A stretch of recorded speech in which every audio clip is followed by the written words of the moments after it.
Identificado brasileiro entre reféns em Gaza. Presidente Lula pede ajuda do Catar para libertar o brasileiro que está com Hamas. Crime sem castigo. Golpista do 8 de janeiro é flagrado em invasão de terra indígena no Pará. Pará não é bom não, pai. A gente nunca foi preso. Uma tragédia anunciada. Maceió em estado de emergência por conta de mineração da Braskem. A gente estamos sim com medo, viu? O ICL Notícias, segunda edição, está no ar.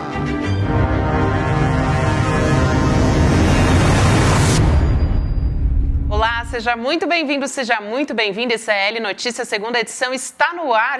Você, boa noite, né? Você que nos assiste pelo canal do Eduardo Moreira no YouTube, também ICL Notícias, os canais do Instituto Conhecimento Liberta no YouTube e também o canal Com Brasil, você que nos assiste pela TV comunitária, disponíveis, né, em algumas TVs por assinatura. Muito boa noite para você. Também boa noite para o meu querido Chico Pinheiro, que já está aqui. Boa noite, minha querida Gabi. Estamos aqui na luta. Firmes e fortes, né? Firmes e fortes. É isso. Muito bom estar ao seu lado aqui. Vamos nessa. Sempre muito bom. Hoje é quase sexta-feira, hein, Chico Pinheiro? A gente já está quase. Pré-sextou. Pré-sextou. A gente Mas tem amanhã eu não estou aqui. Assunto. Não estou aqui. Então, graças a Deus, será sexta-feira, será a vida que segue. É isso aí. Hoje a gente tem muito assunto para falar por aqui. Tem taxação dos super ricos, que não é bem assim. A gente vai explicar essa história daqui a pouquinho. Não é bem assim. Não é bem assim. Seria bom se fosse. Os super ricos não serão taxados assim. Mas a gente vai entrar nesses detalhes todos. Agora, você começa falando por uma história, né? Tem réu do 8 de janeiro que foi flagrado em invasão de terra indígena, mas só fica pior a história, né?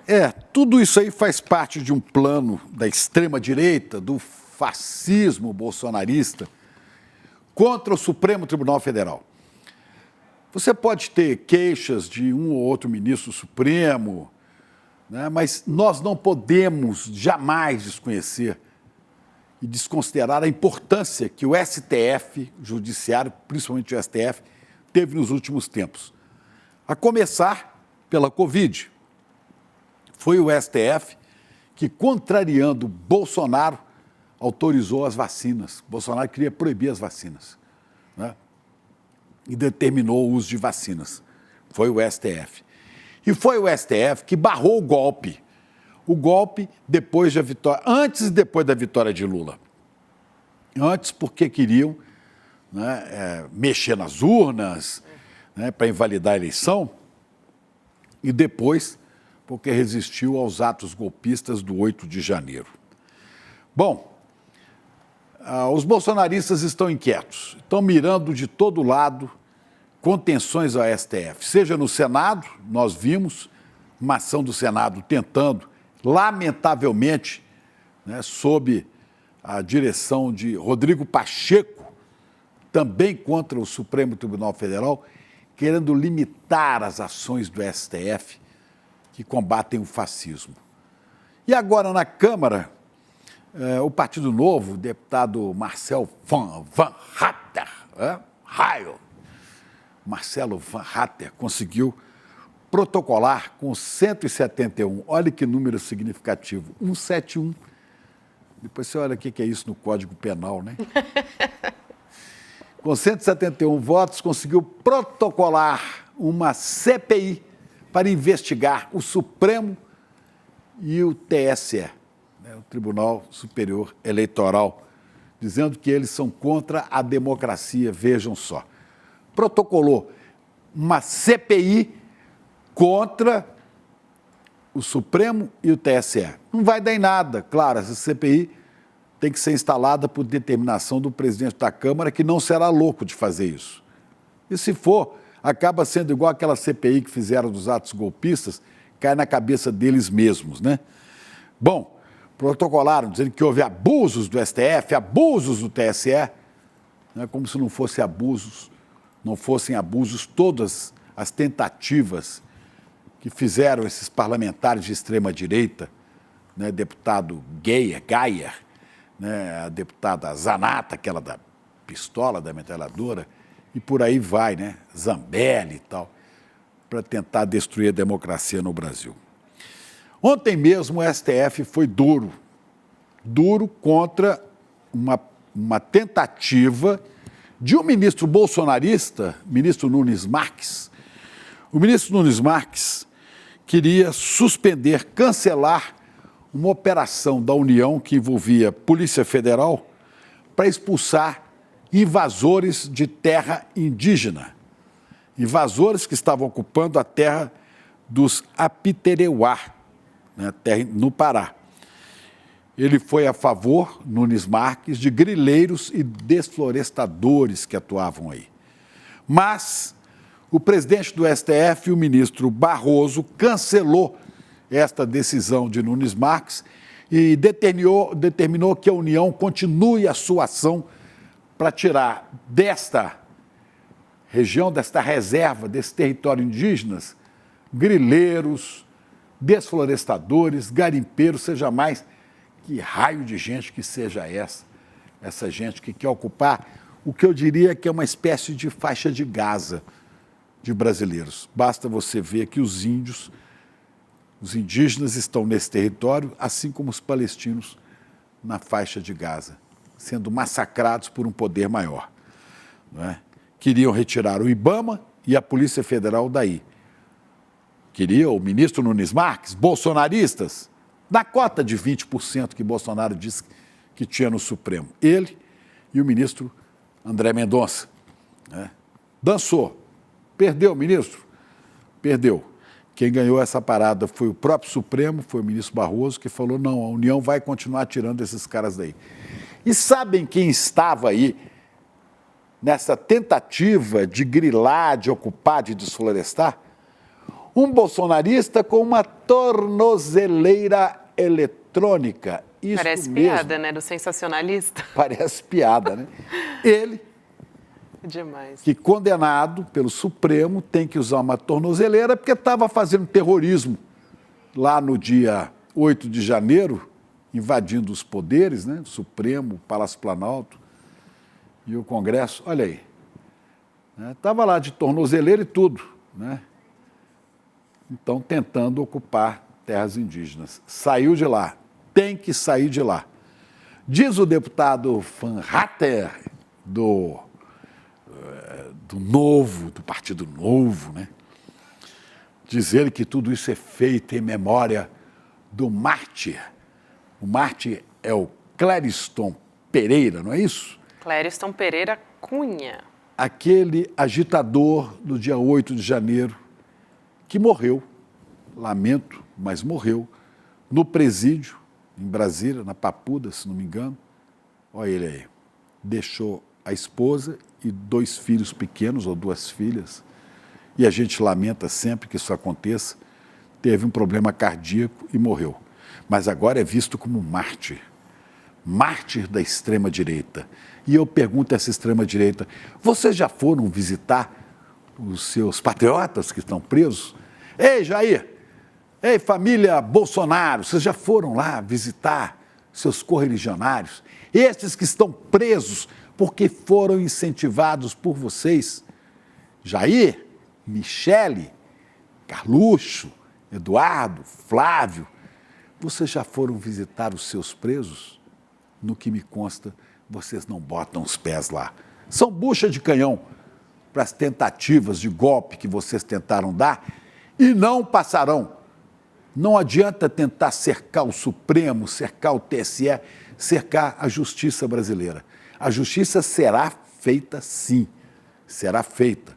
Os relatórios da Polícia Federal, as investigações vão terminando e falta, é claro, depois dessa raia miúda, falta condenar os financiadores do golpe, militares envolvidos com o golpe e a família. A sua hora vai chegar. É isso. Vamos esperar. Vamos esperar, estamos esperando, Chico Pinheiro. Hoje eu vou te falar, a gente está muito bem acompanhado aqui, mas antes eu vou introduzir o nosso próximo assunto aqui, que é essa história da taxação dos super ricos, porque não é bem assim, né? Tá na mesa do presidente Lula para sanção esse projeto de lei que tributa as offshores, que são as empresas localizadas em paraísos fiscais e os fundos dos super ricos. Mas calma aí, né? O PL ele foi aprovado essa semana pelo Senado. Só que alguns analistas, na verdade, sendo mais direta, né? Eduardo Moreira já explicou muito bem aqui no ICL Notícias primeira edição, explica por que esse projeto é uma farsa, porque, na verdade, dá desconto para os bilionários pagarem impostos, né, Chico? Atrasados. Vamos chamar aqui para a nossa mesa Heloísa Vilela. Alô, Elô Vilela. Alô, Luiz Nassif. Boa noite, gente. Boa noite, Elô. Aí, Elô. Olha eles aí. Tudo bom, gente? Luiz Nassif. Boa noite, Nassif. Luiz Boa Nassif, noite, Chico. a gente trabalhava juntos, trabalhamos na TV Bandeirantes, depois na TV Record. E eu chegava à noite e falava assim, boa noite, Luiz Nassif. E ele dizia, boa noite, Chico Pinheiro. E A gente criou um personagem que era a Dona Maria das Dores, que trabalhava para o Itamar Franco, que era presidente. E ela contava segredos para a gente. Então falava, o Itamar ele tá revoltado com a indústria farmacêutica porque pediu para ela comprar uma água de melissa e ela não achou. E ele era tão embosado que ele ligou para o João Saad e pediu para a gente parar de fazer isso porque a gente estava desmoralizando a presidência. Não foi truculento, não. Ele pediu que estava desmoralizando a presidência. Então paramos de falar com a Dona Maria das Dores. Nassif, eu queria saber o que a Dona Maria das Dores ia achar dessa taxação, que não é taxação. O que você acha que ela ia dizer, Nassif? Vamos lá. O que a Dona Maria das Dores ia dizer da taxação dos super ricos? Desse desconto aí para os bilionários. Estão querendo vender pato pro ganso. Porque tem algo que não foi falado ainda, que é escandaloso, que é o seguinte, uma empresa, ela tem lucro. Se ela tiver uma subsidiária que dê prejuízo, ela pode compensar. Então, por exemplo, tinha um caso, eu não lembro se era o HSBC ou o Santander, que dava um baita lucro, e ela tinha uma empresa só para dar prejuízo. Conseguiu um abatimento de R$1 bilhão do imposto de renda. E agora, com esse projeto de lei, basta ser sócio minoritário de uma empresa que dê prejuízo para você poder compensar o seu resultado. Isso aí é por enquanto. Tem um pessoal aí que está estudando detalhando isso aí, mas aparentemente é demais. O Edu 15%, 8% para atualizar é demais. Baixando a alíquota de 15% para 8%, né? Para quem pagar adiantado e parcelado ainda. Quer dizer, vale muito a pena, né? Não, a sacanagem é o seguinte, se você pega a pessoa física, o que é o lucro da pessoa física? É tudo que ela... o salário dela serve para comprar comida, serve para pagar aluguel, não é renda, é salário. E daí ela tem algumas coisas que pode justificar lá e o restante é tratado como renda, e dependendo, pode chegar a 15%, 20%, 25% de alíquota. Né? E o bilionário, cujo dinheiro é só renda, não é esforço de trabalho. Vai pagar 15% aí, ou 8% aí, se for atualizado. Agora, o projeto foi para a mão do Lula, para ele sancionar, e é vendido como se fosse mais uma vitória do governo, especialmente do Haddad. Então, como eles conseguem passar uma medida que não é uma vitória para a maioria da população, como se fosse uma grande vitória? Olha, Luísa, eu já perdi amizade aí com velhos amigos aí que estão hoje, né? Porque eles vêm definir uma estratégia aí que é o seguinte, vamos fazer tudo o que o mercado quer, porque daí o Roberto Campos Neto não vai ter argumento para não derrubar a taxa Selic. Se derrubar a taxa Selic a meio ponto percentual, nós vamos chegar no final do ano que vem a 9,5%. Chegar no final do ano que vem a 9,5% significa o seguinte, nenhuma chance de recuperação da economia. Perde as eleições de 2024, se desfaz essa frente democrática aí que garante o Lula, e o país fica... Esse negócio de não saber temperar o tempo político e tentar compor... Você vai compor com o Roberto Campos Neto. O Roberto Campos Neto é nítido, que ele é um agente bolsonarista. Claro. É nítido que ele tenta boicotar o governo, inviabilizar o governo para permitir a eleição do Tarcísio, né? Nassif, eu cansei de falar aqui. Bolsonaro deixou 2 bombas de efeito retardado. Uma na área da economia, que é o Roberto Campos Neto, e a outra na área parlamentar, que é o Lira. Deixou esses 2 e tem que se conviver com os 2. Quer dizer, são 2 bombas de efeito retardado. Mas o tempo da política tem que conviver com isso. Bom, só com um adendo, né? O Campos Neto foi uma bomba de efeito retardado que o Bolsonaro deixou. O Lira foi uma bomba que o Lula escolheu, né? Até certo ponto, né, Nassif? Escolheu até certo ponto. Eu fico meio preocupado. Aí a gente vai ver o começo do ano que vem. Porque às vezes me passa a impressão, que eu espero que esteja enganado, que o Lula, porque o Lula, vem cá, o Lula ele assume 2003, chega em 2008, tenta o mensalão em cima dele, e ele sai por cima graças à crise internacional. Porque a crise fez ele romper com os dogmas de mercado e ele saiu consagrado. Tanto que saiu desarmado, ele achou que com a intuição dele ele resolvia tudo. E não percebeu que o mensalão era a base de um modelo de derrubada de governo que foi utilizada contra o Getúlio lá na CPI da última hora. Daí caiu o mundo em cima dele, com tudo, todas as regras, ele seguiu todas as regras que eram seguidas pelo Fernando Henrique Cardoso. Daí ele é preso, acontece tudo aquilo, tem impeachment. Então me parece que hoje ele é uma pessoa que não confia muito mais na sua intuição. Essa é, digamos, a minha visão pessimista, né? A minha visão otimista é que ele passou um período realmente aí com essa questão das costas dele aí, e que ele pode estar preparando uma estratégia agora de criar uma bandeira, tem que criar uma utopia, uma bandeira para o pessoal ir atrás. Porque o que está acontecendo, o Lula hoje é o único representante de valores civilizatórios. É o único representante. Daí você vê mídia caindo de pau nele em cima de mesquinharia, daí você vê ele sem conseguir conduzir um discurso capaz de legitimar a sua atuação. Olha, vai ser um final de ano meio de apostas aí de como vai ser o ano que vem, viu? Nassif, mas sorte do Brasil que teve o nome como o Lula para ganhar uma eleição, que seria muito difícil com outro nome, né? E sorte do Brasil que tem o Lula para tentar conduzir isso, em meio a tantos percalços. E aí, Elô, eu digo o seguinte, herdou o Lira, porque o Lira tem um apoio enorme do centrão, da extrema-direita e tal, e com ele tem que negociar. Eu não vejo outra possibilidade no momento, né? O tempo da política. Tem uma... eu só digo isso, Chico, porque tem uma turma no Congresso que diz que era possível... Opa, travou, Elô. Agora que ela ia falar o que eu quero ouvir. Travou, Elô. Era possível que... Elô. Já, Elô, completa o raciocínio. Aí, Opa, voltou. Elô, diga, que era possível. O que eu estou dizendo é o seguinte, existe uma turma no Congresso que diz que era possível, sim, um outro candidato, que havia uma articulação acontecendo, da qual participava inclusive o Renan Calheiros, não como candidato, mas numa articulação mais ampla, com outros setores do MDB, inclusive, e que o partido, o Lula, especialmente, achou melhor ir com o Lira, por diversos motivos, especialmente porque o próprio PT derrubou essa outra articulação que existia. E aí a gente pode ter 1000 motivos. Muita gente diz que é porque várias pessoas do PT também estavam envolvidas com orçamento secreto, então não queriam mexer com isso, melhor deixar o Lira. Aí tem 1000 explicações. Então, por isso que eu estou dizendo que ele não é só uma bomba deixada pelo Lira, mas é resultado de toda uma articulação política que, se foi possível ou não ser diferente, eu não sei. Mas é o que dizem algumas línguas do Congresso. Mas né? A Dilma não queria o Eduardo Cunha. E ao ficar Eduardo Cunha, deu no que deu. Nassif, o que você acha? Aí que entra o meio termo aí.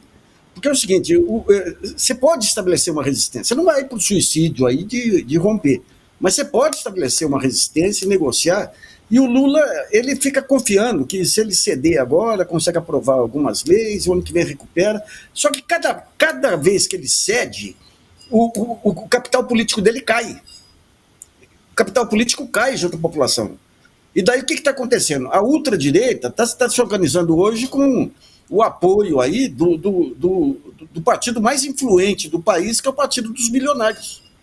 Você vê aí a alegria do Abílio Diniz com esse caso do Milei, que o Milei o que é? O Milei não é o maluco que fala com o cachorro, não. O Milei é um cara do mercado, que criou um personagem e deu certo. E já rompeu com ele. E já rompeu com o personagem que criou, né?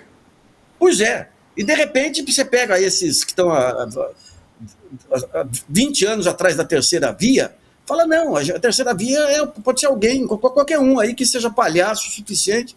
Então estão falando agora em criar uma estrutura aí em torno do Estadão, de veículos de ultradireita, para repetir Murdoch. Ou seja, você tem. Por que todas essas articulações? Porque você tem um vácuo político aí. E esse vácuo político não vai ser preenchido aí com as negociações do Haddad, ou seja o que for. Falta um projeto de país, né? Mas só reforçando que, Chico, o Lula realmente, o que ele fez nas eleições aí foi a maior contribuição à democracia brasileira. E ele é a única pessoa que separa o Brasil da Argentina, é o Lula. Por isso que a gente cobra dele que tenha uma atitude mais proativa, né? Exatamente. Você sabe, a única coisa que me dá muita aflição é a gente entende que tem que ter articulação, né, com o Congresso para tentar passar medidas e tal. Mas o que eu, assim, na minha ignorância a respeito do Congresso brasileiro, que eu estou aprendendo há pouco tempo, é que me dá aflição ver que são feitas várias concessões, solta medida, aprova medida para tudo quanto é lado, e o que vem em troca é muito pouco. Vem uma migalhinha, outra migalhinha, que não vai fazer diferença na recuperação econômica, a ponto da classe trabalhadora sentir diferença no bolso, que é o que pode garantir a gente continuar caminhando na democracia e evitar uma volta ao fascismo. Simplesmente isso que me dá aflição, Nancy. Isso. E o Lula tinha que assumir a defesa do país em todos os níveis. Onde está a defesa do país? Está no trabalho. Quando eu digo trabalho, não é só o trabalhador, é a produção. É sair dessa fantasia da financiarização e começar a enaltecer a produção. E por produção se entende o pequeno empresário, o médio empresário, o grande empresário, o trabalhador, a cooperativa, o MST. Esse é o grande... As associações comerciais, as federações de indústria e de comércio. Esse é o grande pacto que junta todo mundo de forma suprapartidária. E como é que faz isso? A importação de aço da China está prejudicando, ameaçando a indústria siderúrgica nacional. Imposto de importação. Tal coisa, estão querendo vir empresas para cá para poder aproveitar a energia verde. Tem que dar contrapartida. Transferência de tecnologia, parceria com empresas brasileiras. A gente tem que voltar aos tempos e as receitas que fizeram do Brasil de outros tempos uma grande economia, que fizeram da China uma grande economia. Você tem que negociar mercado interno e tudo, e defender fundamentalmente a produção nacional. Nassif, mas é isso que a gente vê, o presidente tentando, inclusive, nessa viagem, criticada por alguns, né, Arábia Saudita, porque o cara lá é um ditador, esquartejador de colegas jornalistas, né? Mas o Lula está tentando arranjar recursos, arranjar mercado, ele sabe que é importante isso para o Brasil. E eu quero lembrar aquele cara, né, aquele marqueteiro lá do Bill Clinton, né? Economia é estúpido, economia, você sabe muito mais de economia do que eu, mas infinitamente mais. Mas a gente vê, a taxa de desemprego caiu. Os combustíveis estão ainda com preços bem razoáveis, se você compará-los ao preço dos combustíveis no final do governo do Bolsonaro, ou do desgoverno do Bolsonaro, né? Preços de produtos da cesta básica contidos. Eu acho que isso vai influenciar posições do eleitorado mais para frente, ou não. É a economia que vai mandar ou não? Veja bem, o que está acontecendo aí com os preços e tudo é um refluxo da guerra da Ucrânia e da Rússia depois daquela explosão aí. Se você pega hoje, por exemplo, crédito, o crédito está impossível para pequena empresa e para média empresa. Impossível. Você pega o grande varejo brasileiro, está indo para o vinagre. Magalu, Casas Bahia. Você tem aí o maior recorde de recuperação judicial da história. Então, você tem algumas melhorias pontuais que não são suficientes. Mas você tem as ferramentas aí para poder ser mais atrevido aí, sabe? Por exemplo, você pega vamos pegar toda essa questão que acontece com o BNDES. Eles falam que a diferença entre o custo do financiamento do BNDES e a taxa Selic é subsídio. Como se a distorção não fosse a taxa Selic. Esvaziar o BNDES. Pô, você tem que mudar essa regra. O BNDES, quando ele empresta para uma empresa, aquele empréstimo, mesmo que seja por uma taxa inferior à Selic, gera emprego, gera fornecedores, gera aumento de produção, aumento de receita fiscal. Então você tem um monte de dogmas aí dessa financiarização que vem lá do Plano Real. O Plano Real foi a nossa União Soviética. O que o Gorbachev fez com a União Soviética, o Fernando Henrique fez com o Plano Real aqui, com a única vantagem de reduzir a inflação. Então, não é suficiente. Não é suficiente essas melhoras pontuais para dar sensação de bem-estar, sabe? Esse é o receio que a gente tem aí. Mas você vê com isso, Nassif, que o governo não está caminhando para uma posição satisfatória para a maioria do povo brasileiro, em termos de economia? Por enquanto, eu não vejo. Você tem, digamos, o MDIC agora, com os programas aí que o Alckmin está tocando, das 5 coisas do Alckmin. Eu acho que, em parte, o que está ocorrendo é o seguinte: o Lula, quando você pega 2007, 2008, eu tentei entender como que era o modo Lula de governar, porque a imprensa inteira falando que Lula acorda de manhã bêbado, e você, sempre que a imprensa começa assim, você lê rodapé, e nos rodapés era um outro Lula que você via. Daí eu perguntei para alguns ministros, falei, como é que é o estilo de governar do Lula? O que ele fazia? Juntava o ministério e fazia uma competição de boas ideias. Daí aquela ideia que ele gostava, ele chamava o ministro e falava: me explica 3 coisas. O que isso é bom para o Brasil, o que isso é bom para o povo, o que isso é bom para o meu governo. Se tivesse convencido, aquilo virava um programa de governo. E ele ia articulando tudo. O Haddad me disse uma vez que o Lula ligou para ele e falou: Haddad, não tem uma notícia boa aí? Ele falou: tem, mas o Palocci está segurando. Então ele vai lá e ligava para o Palocci. Ou seja, é a forma mais competente de gestão de CEO.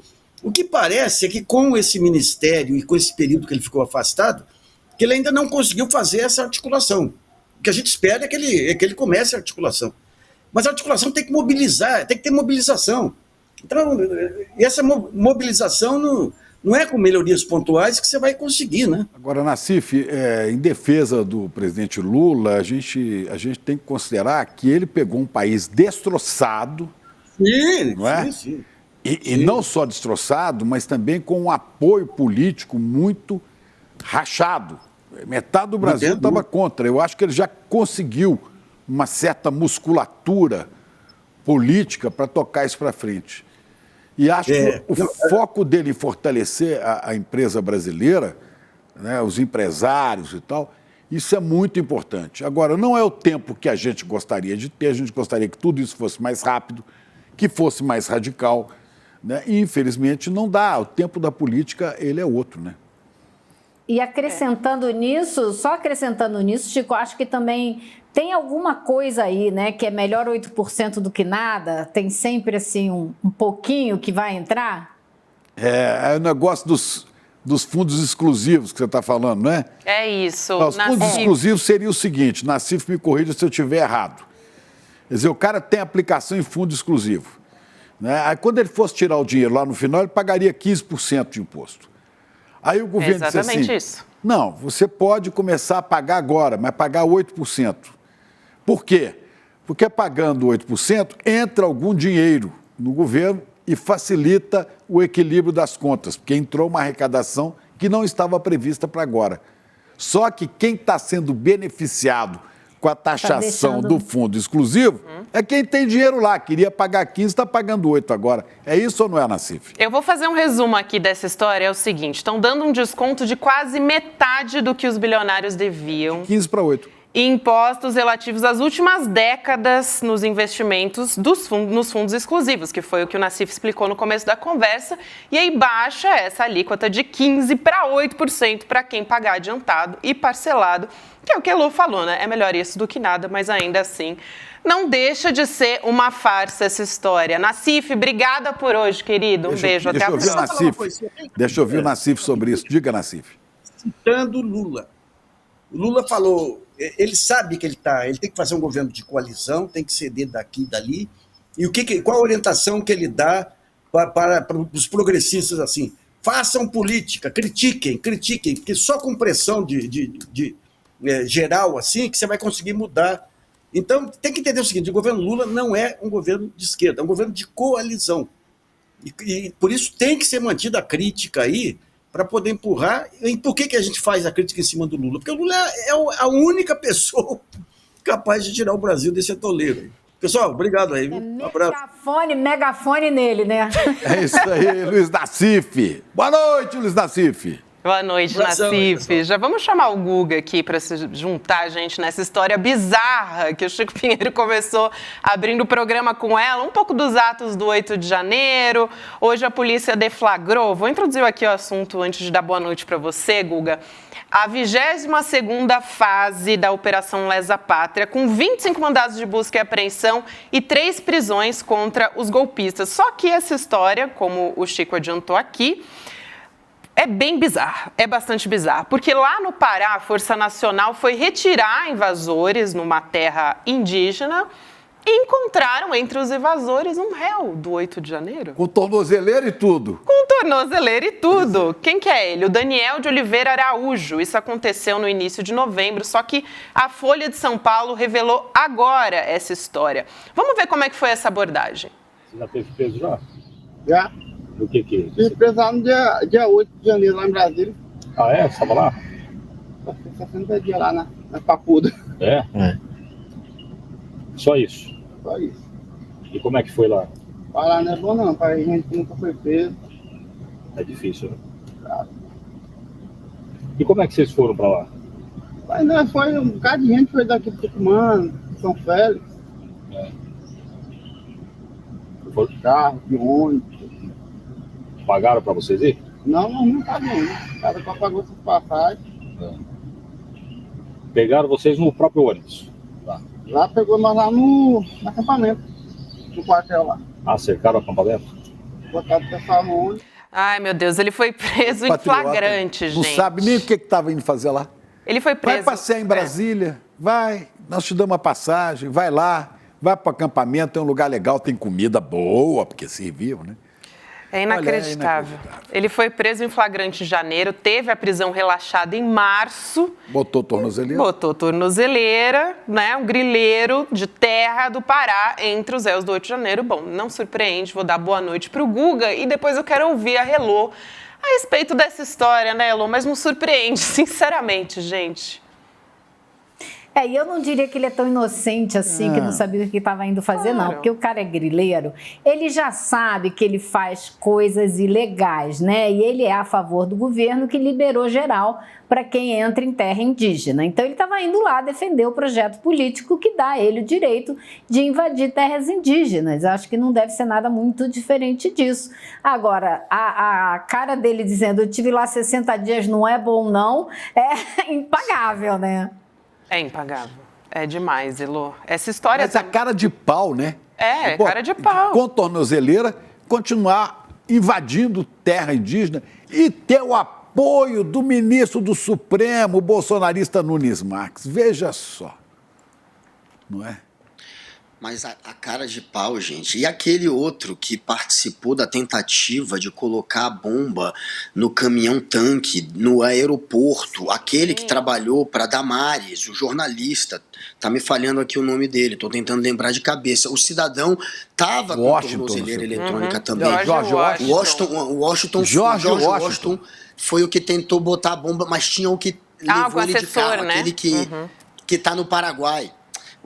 Bom, enfim, esse que está lá, que é o assessor da Damares, que trabalhou com a Damares, esse estava de tornozeleira. E por conta da tornozeleira dele, a polícia conseguiu rastrear todo o movimento dele e do Jorge Washington enquanto Wellington Macedo andavam de Oliveira, ali aos arredores do de Souza. Wellington Macedo de Souza, perdão. Wellington, Wellington, Washington, é um monte de autoridade, né? Mas o cara foi tentar fazer um ataque terrorista usando tornozeleira. Isso é inacreditável. Beleza. Ou seja, no Brasil você não pode soltar ninguém em liberdade condicional com tornozeleira, porque não adianta, né? E aí, Guga? Tá vendo? Aí os bolsonaristas da Câmara querem abrir uma CPI para saber por que o Supremo é tão duro com esses caras. Ora, coitadinhos. e querem castrar os poderes do STF. Você está vendo agora uma série de vinganças que estão sendo orquestradas pelos bolsonaristas no Congresso Nacional. Uma delas é essa, também de tentar diminuir o poder dos ministros em decisões monocráticas, de ministros do STF. Então, é uma série agora de tentativas de vingança, gente. Os frustrados que não deram golpe. Você viu ali ao lado da Damares? Damares, é ele, a senadora da Goiabeira, com cara do terrorismo das bombas, né? Assessor da Damares, bota aí, bota de novo. Olha a alegria dos dois, né? Olha lá, esse cara aí que queria botar bomba, explodir o aeroporto de Brasília, ao lado daquela que vê Jesus na Goiabeira. Pasme você, meu Deus, senadora da República, Guga, senadora da República. Senadora, olha onde a gente está. E esse ainda pensou em comprar uma arma junto com o George Washington para atirar no presidente. Até isso eles estavam pensando em fazer, não era só bomba, eles pensaram até em comprar arma, em comprar uma sniper para atirar no Lula na hora da posse. Enfim, os caras estavam completamente desmiolados e eles são perigosos. É um bando de fanático, fundamentalista, religioso, muitas vezes, que é perigosíssimo, e a gente vê aí com quem que a Damares estava trabalhando, a gente vê o nível das pessoas que a Damares tem em volta dela, né? Exatamente, Guga. Agora, tem uma outra história, né, que a gente tem que trazer aqui, que é, ainda falando do bolsonarismo, só que dessa vez os rolos do bolsonarismo com a polícia, né?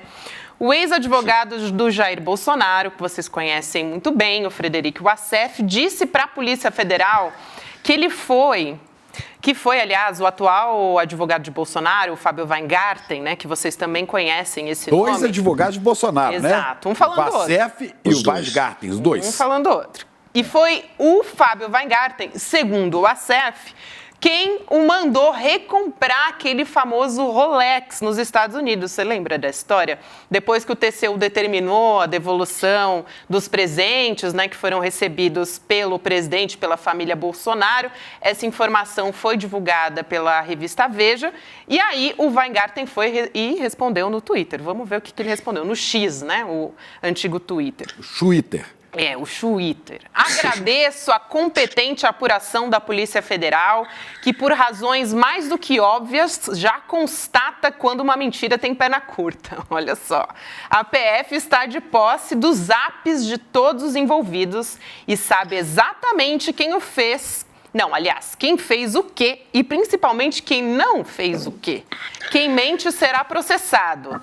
Em respeito aos demais investigados, não mais tocarei nesse assunto. Melhor não tocar, porque vai complicar para você, né? Quer dizer, treta mesmo. É o Wassef, aquele que homiziava o Fabrício Queiroz na casa dele. Homiziado quer dizer o cara fugido da polícia, escondido, né? Da justiça. O homiziado Fabrício Queiroz estava com o Wassef. Homiziado, com H. Homiziado. Estava na casa do Wassef lá em Atibaia. E Wassef é advogado da família, né? Advogado da família. E agora o Weingarten, que é advogado também de Bolsonaro, os dois batendo boca. E o Weingarten diz assim, é ele que disse, né? Ainda bem que a Polícia Federal disse que está com a verdade. Esse cara aí está mentindo. Eu torço pela briga. Guga, isso que eu ia falar, essa situação clássica em que a gente torce pela briga, né? Eu quero que se mordam, que se matem.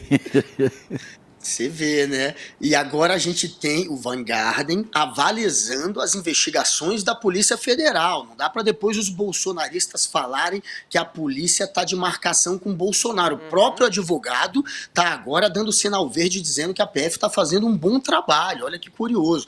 Depois não vão atacar a Polícia Federal. E é curioso porque essa história ela não foi levantada só pelo Wassef. Por mais que agora o Weingarten diga que o Wassef, que está colocando o nome dele, dizendo que foi ele que mandou ir atrás de recomprar o relógio Rolex na tal da loja lá na Pensilvânia, a Polícia Federal já estava com isso na investigação. Em dezembro, no final de dezembro, já tinha vazado essa história de que o Weingarten teria orientado o Wassef. E aí o Weingarten veio com a desculpa de que naquele episódio que ele orientou era sobre o kit rosé, aquele kit de joias que seria supostamente para Michele Bolsonaro. Cor-de-rosa. E aí, ele usou essa desculpa. Eu estou no kit rosé, eu não tenho nada a ver com a recompra do Rolex. Sequer sabia da recompra do Rolex. Nunca soube da recompra do Rolex. Foi sempre essa versão, porém a polícia já estava investigando, porque tem também conversas do Weingarten orientando, sim, a deixar joias no Brasil, aí atrás das joias, a trazer as joias de volta. Ele dizia que as joias ele não sabia que tinham sido vendidas, só queria trazer para deixar guardadas num cofre até a decisão do TCU, que ainda não tinha decidido o que fazer com as joias. Essa é a desculpa dele. Então a Polícia Federal já estava em cima, já tem conversa dele orientando também, de alguma maneira, a trazer joias de volta, e agora a Polícia Federal acha a conversa do Mauro Cid com o Assef, mostrando que o Assef foi orientado na recompra do Rolex pelo Mauro Cid, o que não tira o Weingarten ainda da história. Pode ser que o Weingarten tenha também atuado na história do Rolex, isso tem que ficar claro, mas o que a polícia tem de mais concreto agora é o Mauro Cid orientando. E o Assef tinha dito que o Cid não tinha orientado e colocou sempre na conta do Weingarten. Então a gente tem que ver como é que vai ser o final dessa história, mas tá ruim para todo mundo. Não tá ruim só pro Assef, não tá ruim só pro Bolsonaro. O Weingarten também tá no meio. Mas é gozado, né? O Assef, Weingarten, é um monte de nome esquisito. Não tem nenhum Pereira, graças a Deus não tem nenhum Pinheiro nessa história. Ninguém com nome mais ou menos brasileiro, né? É tudo uns negócios esquisitos. Pereira tem na família o outro é o George Washington, né? Esse povo do bolsonarismo é Van Hatten, né? É o Geyer. Pô, cada coisa que eu vou te contar. A moral da história é ninguém segura a mão de ninguém, né, gente? Não. Tá? Essa hora todo mundo solta a mão de todo mundo. Larga a mão não de quero todo saber, mundo, né? não quero saber. Agora, ô Guga, vamos falar um pouco dos bastidores do poder também, né? Aí de Brasília. Cara, a gente tem que dar risada dessas coisas também, né, gente? Senão fica muito pesado. Só que o Centrão, fato é que está ganhando cada vez mais espaço no governo. O André Fufuca, do PP, a gente já falou dele aqui diversas vezes, mandou embora do Ministério do Esporte, ou realocou para posições menos graduadas, vamos dizer assim, pelo menos 8 pessoas da gestão da Ana Moser, que estava fazendo um trabalho importante no Ministério do Esporte. Ou, então, pessoas próximas a Ana Moser ou ligadas ao PT. Essa história que a gente tem, o que é muito lamentável, né? Porque a gente viu, finalmente, o Ministério do Esporte tendo alguém qualificada, técnica, à frente da pasta, e agora está tendo um desmonte, né, Guga? Quem é Fufuca, né, no esporte? Fufuca tá ali só para, enfim, ter um ministério para chamar dele e fazer política com isso, e fazer sei lá mais o que, né? Aí depois a gente vai descobrir com o tempo. E aí o Fufuca trocou, né, a secretária executiva, que ainda estava ali até pouco tempo atrás, era a Juliana Agatti, tinha sido indicada pela Ana Moser. Depois que ela saiu e entrou no lugar dela o Antônio Paulo Vogel, que foi já o número 2 na pasta do Abraham Weintraub, quando era ministro da Educação do Bolsonaro. Quando entrou esse Antônio... mais um. Weintraub, mais um nome para entrar na lista aí, Chico. E aí, esse Vogel, depois que assumiu a Secretaria Executiva, começou a dar esse rapa, a mudar geral, aí para cima daqueles que estão ali por indicação, obviamente, da Ana Moser, está colocando o grupo político dele, está tendo esse rapa. Saiu a Marta Sobral agora, que é do basquete, né, que era do basquete, o Diogo Silva, aquele nosso primeiro campeão de taekwondo, faixa, campeão de medalha de ouro mesmo no taekwondo, o Diogo Silva, torci muito por ele, eu lembro. Ele também tá perdendo o cargo dele, está sendo realocado,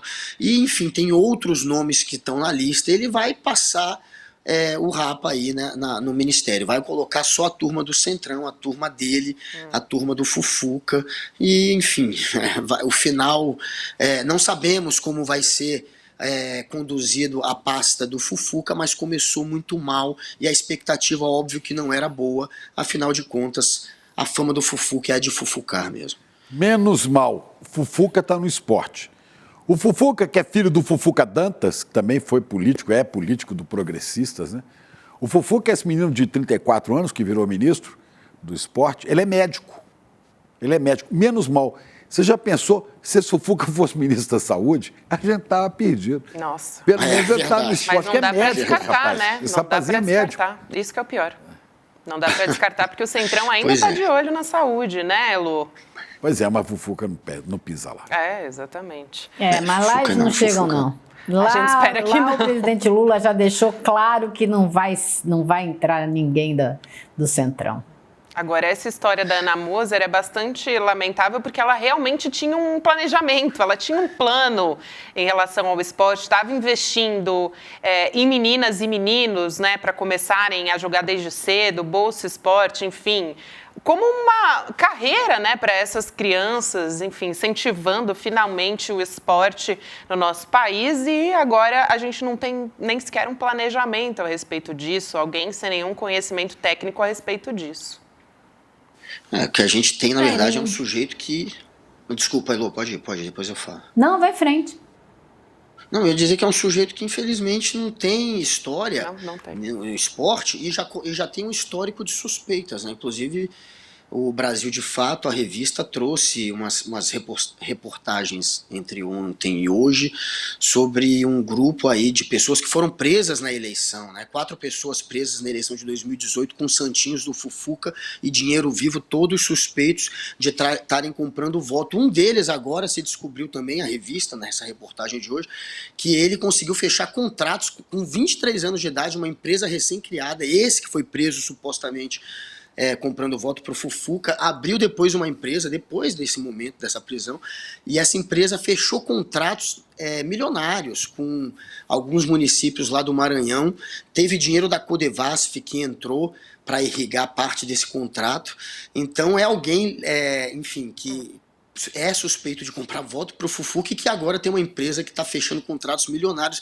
é alguém ligado ao Fufuca que não teria um perfil de um empresário no ramo que está atuando a empresa dele e que está faturando milhões. Então, enfim, esse é o Fufuca, é mais um do Centrão que, enfim, conseguiu um ministério porque o governo foi chantageado. Este é o Fufuca, Guga. Muito obrigada por hoje, querido. Doutor Fufuca, hein? Doutor Fufuca. O rapaz é médico. Doutor Fufuca. Pois é. Boa noite, Elô. Boa noite, Gabi. Boa noite, Chico. Essa audiência maravilhosa. Até mais, Guga. Até amanhã. A gente continua por aqui para falar sobre o presidente Lula, que desembarcou hoje em Dubai, nos Emirados Árabes Unidos, para a COP28, a Conferência do Clima. E quem foi para lá também foi o governador do Amazonas, Wilson Lima, e ele disse que quer se encontrar, sabe com quem, gente? É muito difícil, né? Porque parece que a gente não está falando de notícias reais, mas a gente está. Ele quer se encontrar com Jeff Bezos, o CEO da Amazon. Beijinhos, Bezos. Vamos dar uma olhadinha no que ele disse. CEO da Amazon. Ele disse o seguinte: a Amazon usa o nome do Amazonas, usa o nome da Amazônia. Quanto é que a gente ganha por isso? É verdade, gente, ele falou isso, governador do Amazonas, Wilson Lima. Chico Sá, boa noite para você, querido. Que história é essa? Ele quer boa royalty. Noite. Ô, Chico, ele quer royalty pelo uso do nome Amazon, meu estado. E se fosse o Amazonino Mendes, lembra? Tinha que pagar mais, né? E as Casas Bahia, e as Casas Pernambucanas, todo mundo vai sair. E o Uber, a prefeitura de Uberlândia. Berlândia. A prefeitura de Uber...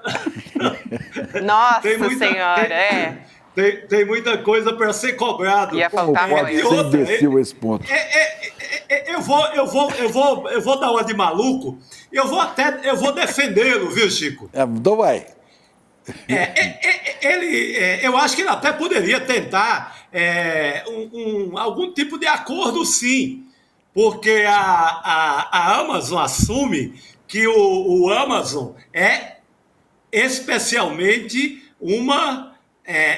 tirado do Rio Amazonas. Isso. Só que eu acho que aí caberia ao Itamaraty cobrar, ao consórcio dos governadores do Amazonas. Não sei se é o senhor Wilson Lima queria cobrar ou, sei lá, exigir ali um acordo para a Amazon apoiar escolas da Amazônia, para a Amazon colocar satélites na Amazônia, não sei qual seria o tipo de apoio, mas eu creio que não seria para ele governador, só para ele governador do Amazonas, que, aliás, faz uma péssima gestão.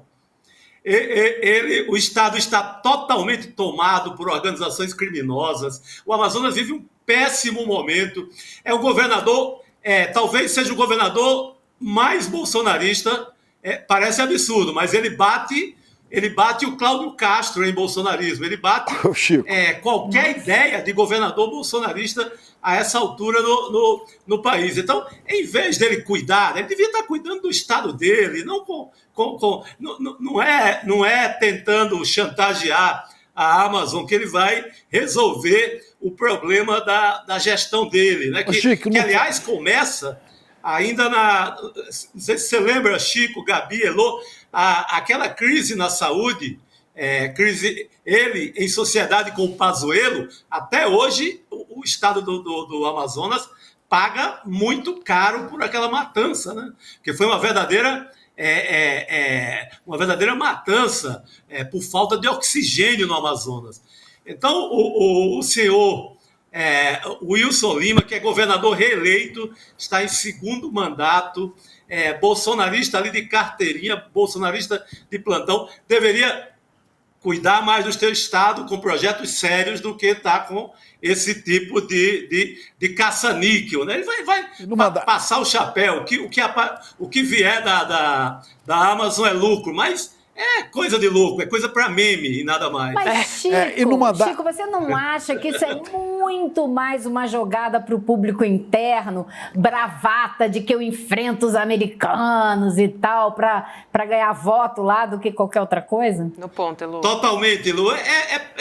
Ele não tem nada para mostrar ao povo do Amazonas há muito tempo.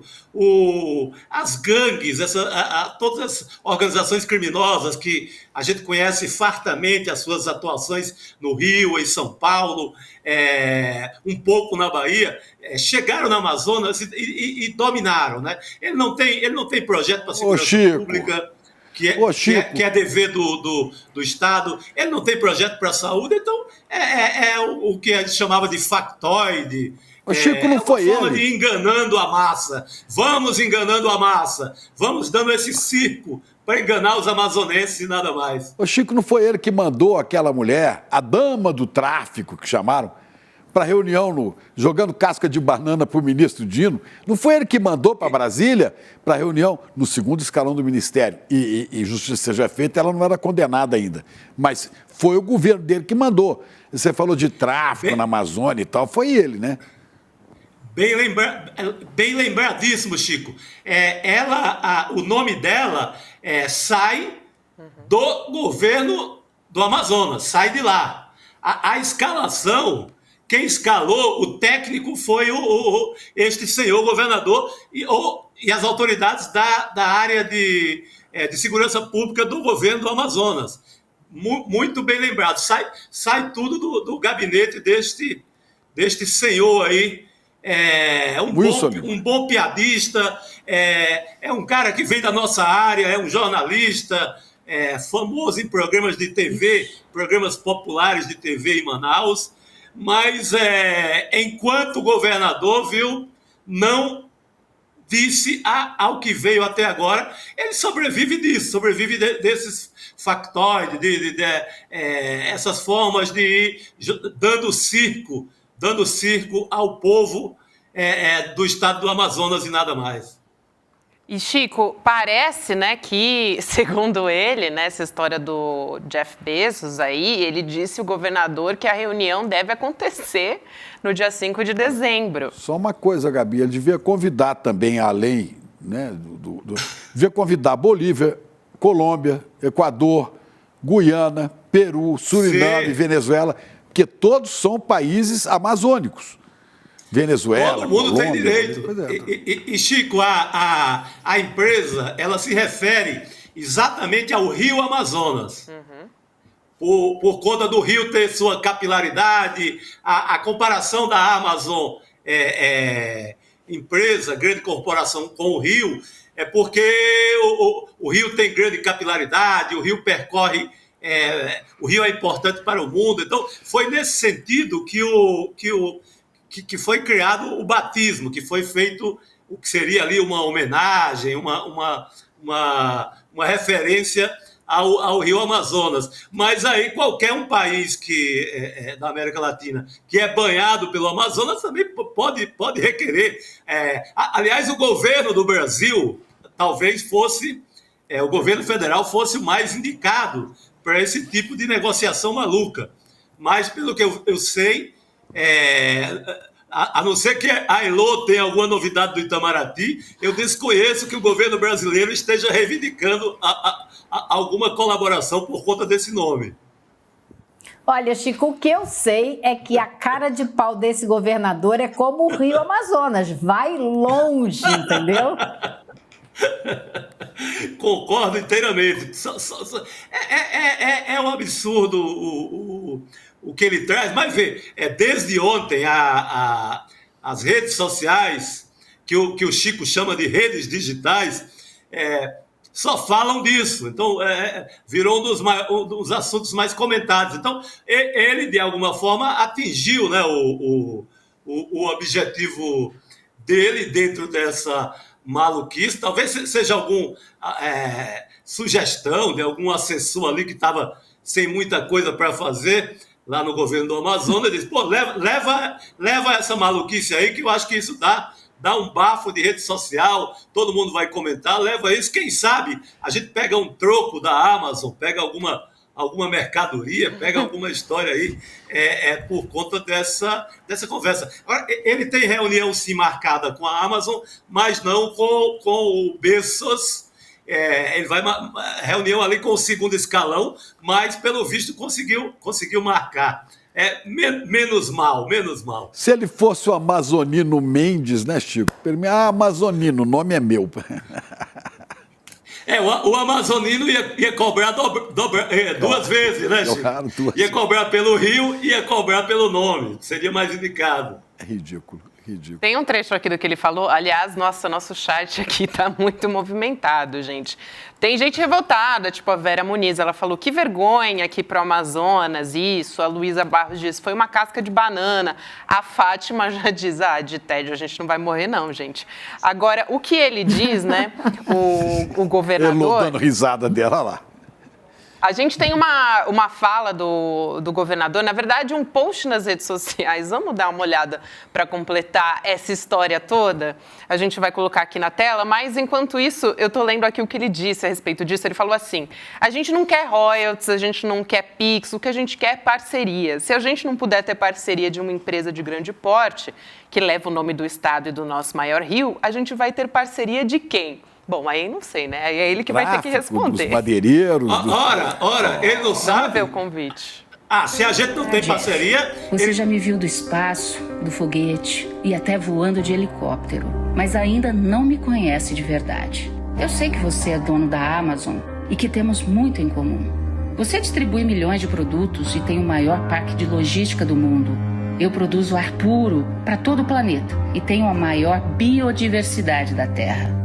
Se a sua empresa parasse, Jeff, muita coisa ia atrasar. E se eu parasse, o clima ia esquentar. Se a sua empresa é a mais valiosa de todas, o meu valor é incalculável. E já que você usa o meu nome e eu nunca ganhei nada com isso, vem aqui me conhecer de perto, Jeff. Ai, meu Deus. Chico Sá, o Felipe Cooper aqui no nosso chat. Que saudade daquele cara chamado Stanislau Ponte Preta, né, que escreveu. Gente, mas a propaganda é bem feita. O texto é bem feito. É bem feito. Gostei também, Lu. Gostei. Mas o Felipe Cooper falou, muito cringe esse vídeo aqui. FBAPA, Festival de Besteira, que assola o país. Todas essas razões, quem deveria cobrar por isso seria o governo federal. Pegar... falar com esses fundos que ajudam a Amazônia e correr atrás da Amazon, não o governo. Eu acho que ele quer pegar um troco, né? Porque, na verdade, ele devia sentar na cadeira e governar, né? Ele não tem governado bem. Não é a Amazon que vai salvar o mandato infeliz que ele faz no Amazonas. Não é a Amazon e nem um acordo, não é vídeo bonitinho que vai salvar o desastre do governo dele a essa altura no Amazonas. Isso é falta de projeto de governador, isso é falta de política pública, sabe? Não é por aí com esse factoide que ele vai salvar o governo dele. Distração, né, Chico? A chamada distração, né? É a parte do espetáculo, do circo. Vamos jogar para a galera.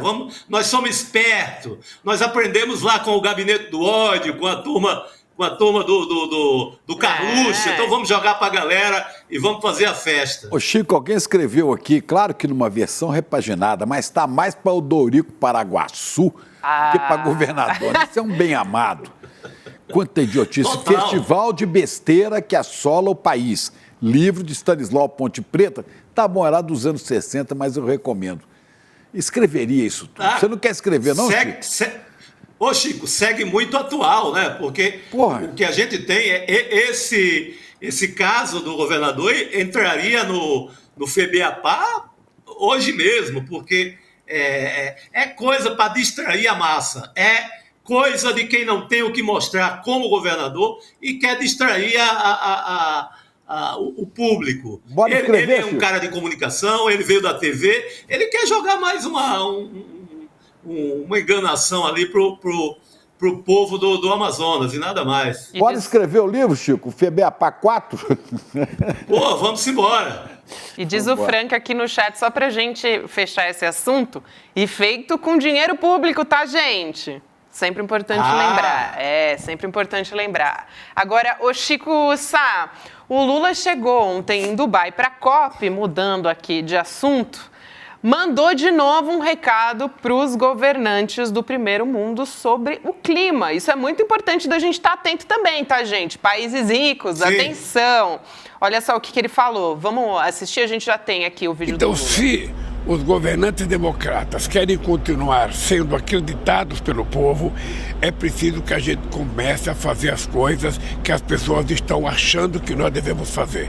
Não dá para brincar, sabe? A gente está vendo enchente onde antigamente não tinha, a gente está vendo seca onde antigamente não existia, a gente está vendo furacão, a gente está vendo coisas acontecer no planeta que não era esperado acontecer há 10 anos atrás, e agora está acontecendo real. É só ver o que está acontecendo no Rio Grande do Sul e Santa Catarina, é só ver o que está acontecendo no Amazonas. Agora eu fico me perguntando, né, Chico? O Lula diz que os governantes democratas podem ser desacreditados, né? Foi esse o termo que ele usou, se não fizerem nada. Mas ele já não foi? Eles já não estão, melhor dizendo, né, os democratas? O que você acha, Chico Sá? Faz parte, né? É um discurso que o Lula tem feito desde o começo do mandato, puxar ali a orelha de um e outro tentando ser uma autoridade global nesse sentido, com essa bandeira verde, que o Brasil tem autoridade, né? Tem autoridade, tem digamos assim, tem lugar de fala, né? Numa bancada mundial para tocar no tema, mas o próprio Lula, aí numa contradição interna, tem sido muito cobrado em relação às energias, ao uso das velhas energias, como as energias fósseis, petróleo, etc., aqui no Brasil. Então, há uma discussão também interna, há uma discussão entre IBAMA, Ministério do Meio Ambiente e o resto do governo, a parte que quer achar mais petróleo em tudo que é lugar possível. Então, dentro do próprio governo, existe essa contradição que o Lula relata, que o Lula cobra do resto do mundo. Mas eu acho que ele tem que seguir nessa linha, tem que seguir cobrando pesado e vestindo essa bandeira de que o Brasil é reserva do mundo, que o Brasil pode falar... o Temer usou uma expressão que o Brasil seria o que é o Oriente Médio em relação a petróleo, o Brasil seria em energia limpa. Esse discurso eu gosto, de puxar o Brasil como terra, como pátria da energia limpa. E jogar um pouco de lado ali o amor pelas velhas e poluidoras energias antigas, né? Olha, só uma informação que chega aqui, né? Além, em 24 horas na Arábia, o Lula conseguiu 10 bilhões de dólares, promessa de 10 bilhões de dólares de investimento no Brasil. E recebeu um convite para integrar a OPEP+. Quer dizer, o Brasil fazer parte da OPEP+, e liderar a transição energética para a energia verde. Né? Olha só. Não, tudo isso é muito interessante, né? Tá fazendo negócios e não pegando jabá, pegando joias, pegando correntes, colares para Michele. As autoridades do governo passado voltavam de lá, parecia uma relojoaria, uma joalheria de tanto penduricalho, joia, entrava tudo de forma ilegal no Brasil, tinha que ficar driblando a receita em Guarulhos, escondendo em bolsa, escondendo em pastas de assessores para passar joias para a primeira-dama. Tudo isso foi muito feio, tudo isso é muito condenável. É muito importante que a gente tenha um presidente que vá lá e assine, pegue a caneta e assine negócios, traga dinheiro para o Brasil. E a partir de janeiro do ano que vem, o Brasil fará parte, né, da OPEP+, né, Declaração de Cooperação. Hoje eu estava vendo aqui no Twitter, no X, né, no Twitter, o Carluxo, o Carlos Bolsonaro, postou lá: o Brasil vai entrar para o bloco do narcotráfico, o Brasil será o grande narcotráfico. Foi gozado. Primeiro, aquele outro lá disse que o Brasil ia virar Argentina em não sei quanto tempo, Venezuela não sei quanto tempo, e agora o Carluxo disse que o Brasil vai virar a sede mundial do narcotráfico. Falei, tá bom, o Brasil não conseguiu ser nem entreposto de joia de Arábia Saudita, porque pegaram vocês no pulo, né? Porque era entreposto de joia, que eles queriam de diamante e tal. Não dá, gente, não dá, sabe? Eu nem vi, não sabia que o Carluxo estava voltando à cena, eu não vi esse... Está voltando falando de narcotráfico, não fala de milícia, aí também não, né? Ele não fala do porto de Itajaí, né? Que também o Flávio Dino resolveu fazer umas operações lá, tá todo mundo assanhado lá no porto de Itajaí, no estado do Rio de Janeiro, depois que o Ministério da Justiça começou a mexer, ou seja, mexer com a milícia e mexer com a turma toda do Carluxo. Eu dei uma resposta legal para ele no Twitter, depois você vai no Twitter, depois você vai lá para ver. Pô, fala aí, libera aí, Chico. Tá liberado, tá no Twitter. Conta, Chico, né? Fofoca contada pela metade quase mata o fofoqueiro Chico Sá. Eu falei isso, tentaram transformar isso aqui em Argentina, não conseguiram, em Venezuela não conseguiram, agora querem transformar em quem? Colômbia. Ele fala que o Brasil vai virar uma Colômbia. Uma Colômbia, você imagina. Por causa do narcotráfico. Nem Colômbia, né? Porque a Colômbia não é mais isso. Não, não é. A Colômbia não merece essa comparação. Pois é. Ele tá desatualizado. O Carluxo está desatualizado. Fala de narcotráfico. Aliás, essa turma está numa moleza, né? Essa turma sequer foi indiciada. Essa turma está numa moleza, numa impunidade. Nada pegou para essa turma toda até agora. Joias, golpismo, bandalheira, todas genocídio, e nada pegou para essa turma. É um povo, parece aquelas panelas de teflon. Nada pega nessa gente, hein? Ô povo de sorte. Ô povo de sorte. Eu vou te falar, Chico Sá, isso dá muita aflição, a gente andar no Congresso e esbarrar com essas figuras como se nada tivesse acontecido. Nada. Falar. Deus, pátria e nada, família. Elu, nada. Não aparece ninguém para um Ministério Público, um promotor, um procurador, para fazer uma denúncia do festival de absurdo que essa gente cometeu. Esse aí, o Flávio Bolsonaro, gente, o cara comprou uma mansão que ele não demonstrou que poderia pagar, no empréstimo mais do que suspeito. Essa gente fez de tudo, essa gente ganhou muito dinheiro, saiu ilesa. Até agora, nada. Comprou por um valor absolutamente subavaliado, né? Ele falou que 6 milhões. Os cálculos é que ela vale 3 vezes isso, né? Quer dizer, a loja de chocolate, né, Chico? Chocolate. Falando em chocolate, Chico Sá, eu vou te liberar aí, porque nada... Galo e Flamengo, não? Falando em chocolate, Atlético e Flamengo, Chico. Ô, Chico, nem me fale disso, Chico. Nada passa despercebido aqui pelo nosso chat. Tá todo mundo aqui falando. A Rosa Amélia, Chico Sá, abre a porta pro gatinho sair. A Isabel Ribeiro, ô, Chico Sá, tem gato na tuba. A gente tá aqui ouvindo a nossa audiência, não perde nada aqui. Vai lá ficar com o seu gatinho, alimentar o gatinho, abrir a porta pra ele. Você correu e salvou ele. Ele tava querendo pular da janela. Ele não me aguentava falar. Aqui no ICL todo mundo é gateiro. Viu, Chico? Ele estava desesperado como o gato do João Gilberto. Quando o João Gilberto começava a cantar o pato. Maravilhoso. O gatinho queria vazar. O gato suicida do João Gilberto. Oh, meu Deus do céu. Mas tá liberado. Já tá bom demais, Chico. Um beijo, querido. Até amanhã. Grande Xará. Vamos nessa. Simbora, gente. Tá um clima de sexta-feira aqui hoje, né? Mas amanhã vai estar aqui, todo mundo trabalhando, menos Chico Pinheiro. O Chico Pinheiro já tá com clima de sexta-feira mesmo. É porque esse país tem hora que dá vontade de rir, né? Gente, se a gente não rir, vai sobrar o quê pra gente? É tanta imbecilidade, é tanta idiotice que a gente tem que ir picotando aqui e ali rindo desse festival de besteira que assola o Brasil, né? Mas agora a gente vai falar de notícia pesada, gente, porque a gente vai falar de Gaza. O governo confirmou hoje que tem um brasileiro entre os reféns do Hamas, o nome dele é Michel Nizbaum, ou Nizbaum.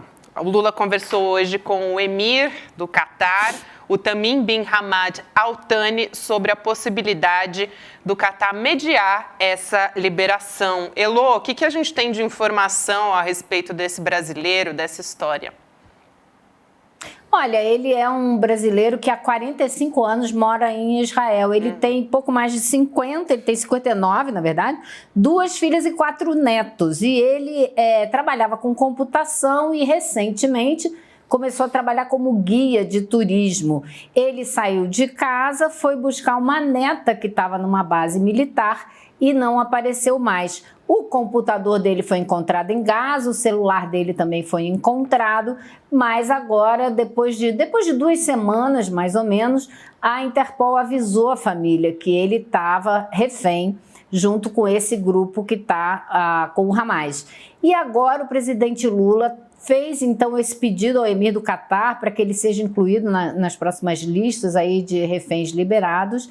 O Lula conversou com a irmã dele, conversou com a família dele há coisa de umas 2 semanas via internet e prometeu que ia fazer o que fosse possível para liberá-lo. E parece que ele será um dos próximos a sair nessa troca que continua acontecendo, troca de reféns entre o Hamas e o governo de Israel. Agora, essa guerra, gente, está caminhando para um lugar muito ruim, porque o governo de Israel insiste que assim que terminar essa trégua, que acabar essa troca de reféns, que a guerra vai continuar. E o secretário de Estado americano, Antony Blinken, deu uma coletiva em Tel Aviv sugerindo isso. E agora há pouco, a coisa de uma meia hora, saiu na Al Jazeera uma matéria publicada pela agência Axios, dizendo que durante a reunião de gabinete de guerra do Estado de Israel, da qual o Antony Blinken participou, o Blinken deu todo o apoio a Israel para continuar com a operação militar, fazendo apenas uma ressalva. Quanto mais tempo demorar para vocês completarem o que vocês querem fazer, a missão de vocês, maior será a pressão mundial sobre vocês e sobre nós, né, Estados Unidos. Então, como a gente vem dizendo, a única coisa que pode parar esse absurdo é pressão popular no mundo inteiro, porque é a única coisa que eles ouvem. Eles sabem que ela virá. Agora, estão apoiando a continuação dessa loucura, dessa matança. Quer dizer que o negócio, né, Elô, é o seguinte: arrasem logo com os palestinos, liquidem, né, completem o genocídio rapidamente, para não dar tempo de haver mobilização internacional. Será que é isso que eu estou entendendo? É exatamente isso, Chico. Façam o que vocês estão dizendo que tem que fazer o quanto antes para que a pressão não seja insuportável. Agora, esses caras sabem que assim, o que eles fizeram não vai passar impune. Eles já foram denunciados no Tribunal Penal Internacional por crimes de guerra. Tem essa mobilização que foi feita por esse advogado francês que reuniu juristas do mundo inteiro, inclusive a Carol Proner é uma das pessoas que participa desse movimento, assinou também essa queixa, né? Acho que a gente pode chamar de uma queixa-crime no Tribunal Penal Internacional.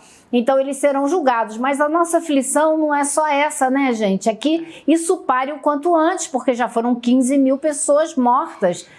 Não é possível imaginar que depois desses dias de trégua a gente vai voltar a ver aquela matança, né, desenfreada que estava acontecendo, voltar a acontecer.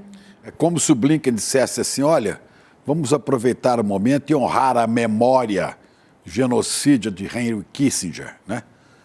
Vamos honrar a memória de Kissinger. Pergunta ao Laos, ao Camboja, né, o que é Henry Kissinger. Ao Vietnã. A lista é longa, né? Eu estava vendo uma lista. Timor-Leste, pois é, hoje eu estava vendo uma lista de, assim, cálculo da influência dele nos massacres em 10 países do mundo que teriam somado aí uns 3 milhões de mortos. Então ele carregou para a cova junto com ele o peso do assassinato de 3 milhões de pessoas no planeta Terra, na época em que ele era influente. E no caso da Palestina, já que a gente estava falando da Palestina, né, o Henry Kissinger, que foi secretário de Estado dos Estados Unidos, que morreu ontem. Ele deu muito sim, e na guerra na guerra de 73, o Pentágono queria segurar um pouco o envio de armas para Israel, e ele não permitiu, mandou enviar rápido, e depois, anos depois, ele declarou, para quem quisesse ouvir, que o objetivo todo era isolar a Palestina. Sionista. Mas vamos lá, Gabi, você quer dar a notícia, olha, né? Porque a gente atropelou não, mas sionista, ele foi parar ele nasceu em 1923. E ele foi parar nos Estados Unidos fugindo da perseguição nazista aos judeus, porque ele nasceu na Alemanha, esse cara. Depois de arranjar mortes pelo mundo inteiro, ganhou o Nobel da Paz. E hoje, com muita propriedade, o pai do Guga Noblat, o Ricardo Noblat, postou lá, né? Ganhou o Nobel. O Nobel é um prêmio criado por Alfred Nobel. Sabe quem que é o Alfred Nobel? É o cara que inventou a dinamite. É isso. Quer dizer, né, é um contrassenso absurdo. Ele morreu aos 100 anos, esse senhor das guerras, né, que é o Henry Kissinger, que a gente citou aqui, morreu aos 100 anos, ex-secretário do Estado norte-americano, né, o Henry Kissinger. Só para não deixar aqui de dar a notícia do porquê que ele veio à tona aqui na nossa conversa, né, gente? Ele, na década de 70, ele participou de um monte muito, de... né, Gabi? Não, porque os assuntos vão surgindo aqui, a gente dá essa contextualizada para o pessoal entender do que a gente está... Para quem estava fora, assim, e não sabe que a história aconteceu, né, a gente quando eu me lembro, aqui. Aí eu saio falando em cima, fica todo mundo desorientado. Mas que a gente está batendo um papo aqui entre amigos, né? Então, quando eu vejo isso, eu lembro que o Noblat falou hoje, né? O prêmio Nobel tem o nome de Nobel porque o inventor dele, o Alfred Nobel, foi inventor da dinamite. Eu falo, tá certo, dinamite, bomba atômica, qualquer coisa vale. Né? Bomba atômica. Agora, o que eu acho mais incrível, gente, é que se você pegar algumas manchetes de jornais e revistas brasileiros, você vai ver né, ele está sendo enaltecido. Uma pessoa como essa. E se você pegar a manchete da revista Rolling Stones, ela fala justamente o contrário. Ela diz o seguinte: Henry Kissinger, um criminoso de guerra amado pela classe dominante dos Estados Unidos, finalmente morreu. Finalmente. Deus o tenha jamais. Porque morreu com 100 anos, né, gente? Ei? Gente, você sabe o que ele falou numa visita recente à Alemanha? Ele disse que o problema da Alemanha é que ela deixou entrar muito estrangeiro, muito imigrante. Recebeu imigrante mais, esse é o problema da Alemanha. O problema nosso é que eu persegui os judeus, esse cara fugiu para os Estados Unidos e virou o que virou, né? Ai, gente, olha, feito esse parênteses aqui dessa história, vamos voltar a falar da guerra, porque Hoje é o 7º dia de trégua e teve um atentado lá em Jerusalém, né, Lô? 3 pessoas mortas, 6 feridas durante esse ataque, foi a tiros na cidade. O Hamas reivindicou a autoria desse caso e classificou como uma escalada de resistência contra Israel. E aí, logo depois que isso aconteceu, o Benjamin Netanyahu, o primeiro-ministro de Israel, se pronunciou e disse o seguinte: o Hamas tenta assassinar de todo lado. Elô? Piadista, só posso dizer isso. Como assim? 15 mil mortos, mais de 6 mil crianças? E o Hamas é que tenta assassinar de todo lado? Mais de 300 mortos na Cisjordânia, que não é a área do conflito. Hoje teve mais um palestino assassinado na Cisjordânia. Para o quê? 2 israelenses ou 3? E quantos assassinados ontem na Cisjordânia? E no fim de semana, que foram mais de 20? Então, acho que assim, não dá para a gente comprar essa propaganda, né, do coitado do Netanyahu. É triste que haja matança em qualquer lugar, mas é lógico que a resistência vai aumentar, porque a destruição que o Estado de Israel está promovendo nos territórios palestinos ocupados por esse governo colonizador e racista, né, é absurda. Não só matam as pessoas, atiradores de elite, missões militares, matam e destroem toda a infraestrutura. Não preciso repetir, a gente está mostrando isso aqui todo dia a gente vê e a gente mostra vídeo de gente sendo assassinada, de estrutura sendo, né, a infraestrutura sendo dizimada, destruída. Então, assim, não tem nem mais o que dizer a respeito disso, né? Foram três. E a tendência da resistência a aumentar, claro que é. Claro que é, porque com esse genocídio absurdo, o que a população vai fazer? Vai sentar e dizer, ok, vou ficar sentada aqui esperando morrer até o dia que vocês resolverem que mataram o suficiente? Não, a resistência vai aumentar, é o que eu falei aqui acho que ontem. O apoio ao Hamas está cada vez maior na Cisjordânia, porque eles não têm mais ninguém para quem olhar como uma força que está tentando defender os direitos desse povo. E o Hamas não tinha tanta força na Cisjordânia, né? Mas vai crescendo. Pois agora vai tendo cada vez mais. Isso que você consegue. Quanto mais repressão, mais resistência, né? Elô, a saída.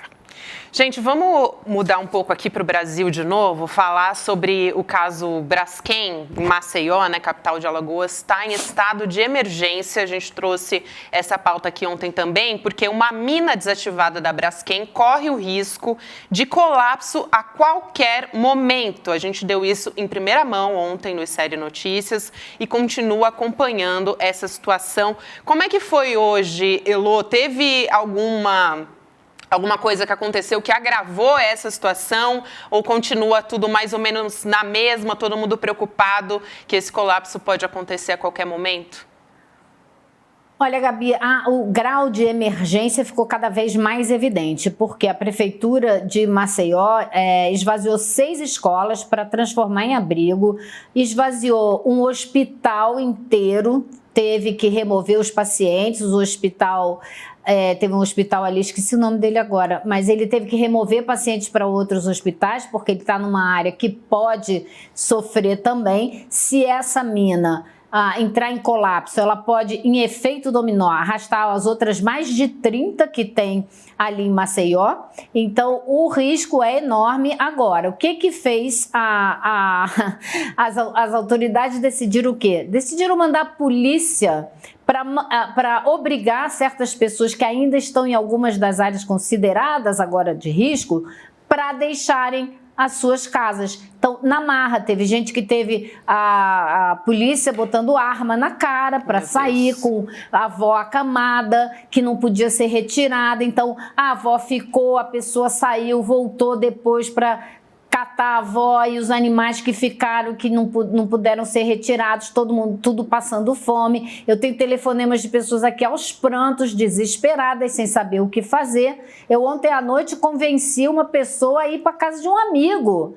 Falei com ela, você não pode ficar aí, é horrível que você tenha que sair, é horrível, mas vai dormir em segurança em algum lugar. Depois a gente pensa, né? Depois você pensa o que fazer. Enfim, então a situação lá é desesperadora porque as pessoas não sabem o que fazer. Existe uma descrença nas autoridades enorme, não sabem se estão fazendo isso para elas saírem e a empresa pegar as casas, como já aconteceu no passado. Então é muito complicado. Elô, devia chamar a polícia como ordem judicial para prender os responsáveis por esse estrago, os da Braskem. A polícia devia agir aí para retirar as pessoas, o corpo de bombeiros retira, né? Tem uma moradora da região do Pinheiro que teve que sair às pressas, pressionada pelos policiais, né? O Pinheiro é uma das regiões mais atingidas por esse afundamento. E a dona Sônia, que é essa senhora, garante que a casa dela estava fora de risco. Vamos assistir esse vídeo. Ontem nós fomos expulsos à 00:30, praticamente 100 pessoas na porta, com todo tipo de aparato de justiça. Polícia Federal, Polícia Estadual, Guarda Municipal, Polícia Civil, Exército, tudo na minha casa. Minha casa não tem nenhum problema. Eles aproveitaram o problema da Braskem para fazer isso comigo. Como eu passei mal, eu fui socorrida, fiquei só com a camisola que eu estava vestida. Aí agora eu não posso entrar na minha casa, eu não posso pegar meu remédio, porque eu tomo remédios de uso contínuos. E eu estou aqui em estado de choque. Meu marido saiu só com a roupa do corpo, porque eles deram 5 minutos. E como tinha meus 3 netos pequenos que choravam, dentro de casa, dentro da minha casa, policiais armados. Entendeu? Foi a pior tragédia que eu já vivi na minha vida, com 65 anos de idade.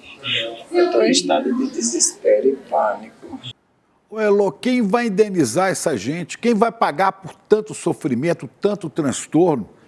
Né? Isso aí é dano moral, irreversível. E eu quero lembrar que você foi a primeira que eu vi, a primeira jornalista a fazer uma série de reportagens sobre esse abuso da Braskem. Agora a grande mídia entrou na história, né? Tá todo mundo. E é bom todo que mundo entra tá mesmo, falando, né?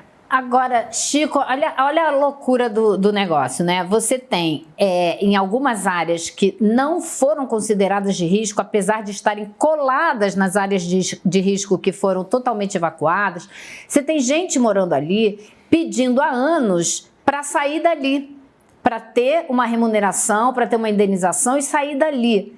E a empresa dizendo que não, a gente vai revitalizar essa área, vocês vão poder continuar morando aí.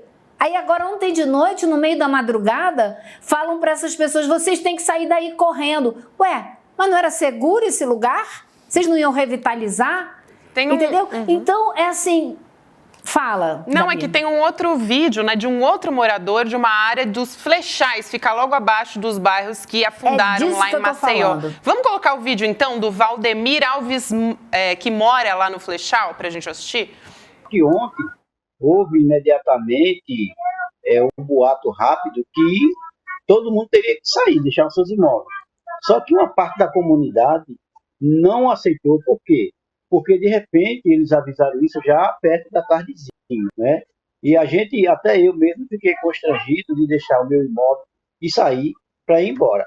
E quando eles escutaram que a comunidade não iria querer sair, deixar os seus imóveis, aí saiu essa notícia aí que viria uma força policial, uma futura força policial, talvez com a liminar que o juiz pudesse mandar, para tirar a gente à força. Vocês estão há alguns anos brigando para sair daí, para ter a indenização justa para sair daí. E eles ficam dizendo que vão revitalizar a área, que não tem perigo. Agora, de uma hora para outra, tem perigo? A revitalização que eles querem fazer é justamente com os valores da nossa indenização, para querer empurrar de garganta dentro, me desculpa a expressão, um pedaço desse valor, para fazer o que eles querem, sabendo que isso aqui não tem poder econômico mais, para tirar o meu direito e a minha razão.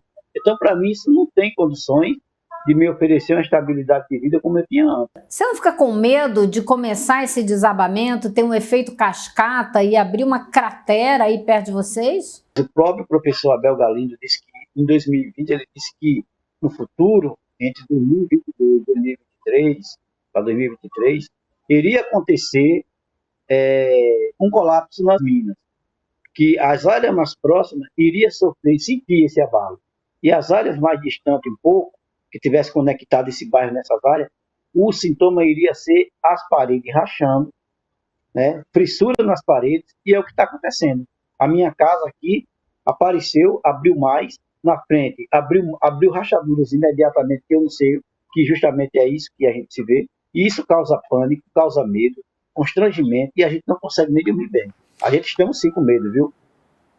Ai, Elô, é isso, né? Inclusive o Arthur Lira se pronunciou a respeito isso que eu ia presidente perguntar. da Câmara. O Lira já tomou alguma providência? No que me consta, além de chefe do Centrão, ele é alagoano, né? Ele disse o seguinte: entrei em contato com o ministro da Integração, Desenvolvimento Regional, Valdez Góes, solicitando prontidão e alerta da Defesa Civil para acompanhar as consequências geradas pela exploração das minas pela Braskem em Maceió. Elô, vamos concluir.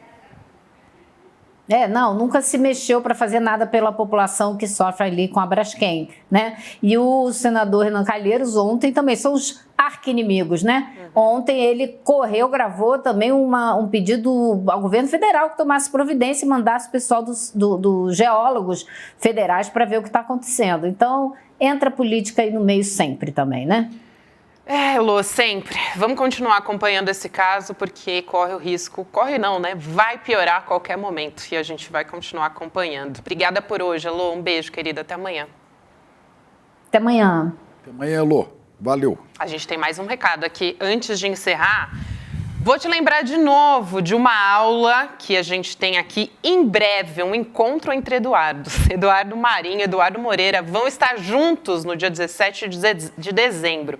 O artista Eduardo Marinho, que largou uma vida bastante confortável que ele tinha para viver nas ruas, ele conta como é que foi essa experiência, como é que é a filosofia de vida e tudo mais. Para participar, você tem que se inscrever agora no icl.com.br/N2 para garantir a sua vaga, dia 17 de dezembro, às 8 horas da noite, então não perca esse encontro. E agora você fica com o Sinapse CL, tem Roberta Garcia, César Calejão, a partir de agora com o João Feres Júnior, que é mestre e doutor em ciência política. E assim a gente vai encerrando, né, Chico? Vamos, boa noite, geral, comunidade CL. Eu volto na segunda. Então, até segunda-feira, Chico. Até segunda. Um beijo. Um beijo a todos que nos acompanharam. Boa noite, gente. Boa noite aos canais do YouTube e também ao canal Com Brasil. Até amanhã. Põe na agenda que esse vale a pena. 17 de dezembro, domingo, às 8 horas da noite, Eduardo Marinho, filósofo das ruas, sucesso da internet, das redes sociais por suas reflexões e textos, vai dar uma aula para o Instituto Conhecimento Liberta. Para você participar dessa aula ao vivo e que não tem replay, clique no link aqui em cima ou aqui embaixo e se inscreve agora, gratuitamente. A gente se vê lá.